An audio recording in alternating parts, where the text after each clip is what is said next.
இலக்கிய நேயர்களுக்கு வணக்கம். நம்ம இலக்கிய சீரியல்ல இன்னைக்கு என்ன சுவாரஸ்யமா பார்க்க போறோம்னா, இந்த தக்ஷாசினியோட சுயரூபத்தை நம்ம கார்த்திக் தெரிஞ்சுக்கணும்னு நினைக்கிறவங்க, மறக்காம இந்த வீடியோக்கு லைக் பண்ணுங்க. ஏன்னா இந்த ஒரு கோர்ட்ல இந்த கௌதமுக்கு இலக்கியா மேல இவ்வளோ பெரிய பழிய வந்துட்டு திரும்ப திரும்ப இந்த எஸ்எஸ்கேவும் அதே சமயம் இந்த லாயரும் போட்டதுனால நம்ம கார்த்திகே வந்துட்டு கொஞ்சம் டவுட் வந்துருச்சுங்க. ஏன்னா இந்த நாகு வந்துட்டு ஆணித்தனமா சொல்றாங்க. உண்மையிலேயே வந்துட்டு கௌதம் சார் வந்துட்டு கடத்த கிடையாது கார்த்திகே, நான் தான் கடத்தினேன். ஆனால் வந்துட்டு இவங்க தொழில் ரீதியாக வந்துட்டு கடத்த சொன்னாங்க. அந்த ஒரு காரணத்தினால தான் கடத்தினேன். அந்த ஒரு பழியை தூக்கி கௌதம் சார் மேலே போட்டாங்க அப்படின்ற உண்மையை வந்துட்டு உடைச்சிட்டாங்க. இப்போ பார்த்தீங்களா, ஆவேசப்பட்ட நம்ம கார்த்திக் வந்துட்டு வீட்டுக்கு பயங்கரமாக கத்துறாங்க. உண்மையாக சொல்லுங்கள், என்ன நடந்ததுன்னு. என்கிட்ட வந்துட்டு மறைக்கிறது மட்டும் ஏதாச்சும் தெரிஞ்சிச்சு கண்டிப்பாக உங்களை நான் உயிரோட வைக்க மாட்டேன்னு அவ்வளோ கோவத்தில் நம்ம கார்த்திக் ஒரு பக்கம் கத்துறாங்க.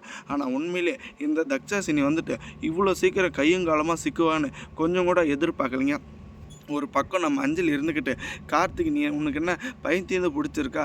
தக்ஷாசினி அம்மா முன்னாடியே நீ கத்துற, அவங்க நமக்காக தான் ஹெல்ப் பண்ணிகிட்டு இருக்காங்க. அவங்களும் எஸ்எஸ்கே அப்பாவும் கௌதம் கிட்டேருந்து இலக்கியா கிட்டேருந்து எப்படியாச்சும் அந்த ஒரு மொத்த சொத்து பார்த்தா நம்ம பேருக்கு மாற்றணும் தான் இவ்வளோ கஷ்டப்பட்டுட்டு இருக்காங்க. இதை வந்துட்டு நீ புரிஞ்சுக்காமல் அவங்கக்கிட்டே வந்துட்டு இந்த கௌதம் சொன்னதை வச்சு நீ இவ்வளோ வந்துட்டு கேவலப்படுத்துறது எனக்கு கொஞ்சம் கூட பிடிக்கல அப்படின்ற மாதிரி இந்த அஞ்சலி ஒரு பக்கம் துள்ளாத மனம் துள்ளும் அப்படின்ற மாதிரி பயங்கரமாக வந்துட்டு பேசிட்டு இருக்காங்க. ஆனால் இன்னும் கொஞ்சம் நேரத்தில் எல்லாரோட சுயரூபத்தையும் ஒட்டு மொத்தமாக நம்ம கார்த்திக் வந்துட்டு தெரிஞ்சுக்க போகிறாங்க.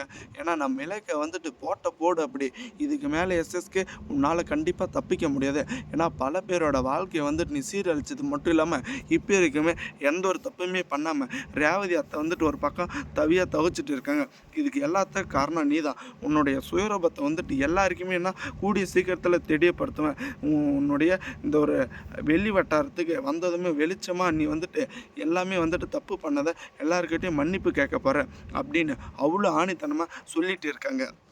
ஆனால் இப்போ பார்த்தீங்களன்னா, நம்ம கார்த்திக் இருந்துக்கிட்டு உண்மையிலே நம்ம கௌதமோட சொத்து மதிப்புக்கு ஆசைப்பட்றாங்களா அப்படின்னு தாங்க ஒரு கேள்விக்குரியவே இருக்குது. நம்ம கௌதமுக்கும் இலக்கியாவுக்கும் நம்ம கார்த்திகோட ஒரு சொட்டு கூட அந்த ஒரு சொத்து மதிப்பு பணம் எதுவுமே தேவை கிடையாது.